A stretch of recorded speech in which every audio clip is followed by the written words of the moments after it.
अस्सलामुअलैकुम। मेरा नाम साहिदा है। मेरे 4 ਬੱਚੇ।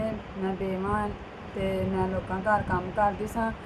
ਤੁਸੀਂ ਮੇਰੇ ਨਾਲ ਤਾਮਨ ਕਰਦੇ ਹੋ ਤੇ ਇਹਨਾਂ ਦਾ ਮੈਂ ਖਰਚਾ ਚਲਾਉਂਦੀ ਹਾਂ।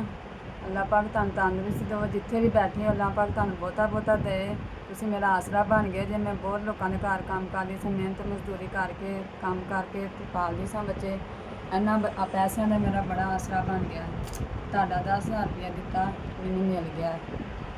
ਬਹੁਤਾ ਦੇ ਹੋਰ ਦੇ ਸਾਡੇ 'ਤੇ ਤਾਮਨ ਕਰਦੇ ਹੋ ਸਾਡੇ ਨਾਲ ਤੁਸੀਂ।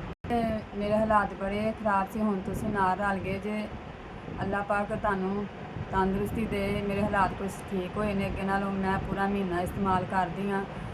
ਅੱਲਾਹ ਪਾਕ ਤੁਹਾਨੂੰ ਬਹੁਤਾ ਬਹੁਤਾ ਦੇ। ਜਿੱਥੇ ਵੀ ਬੈਠੇ ਹੋ ਬਹੁਤਾ ਬਹੁਤਾ ਦੇ। ਸਲਾਮਤ ਰਹੋ। ਤੁਹਾਡੀ ਬੜੀ ਬੜੀ ਮਿਹਰਬਾਨੀ।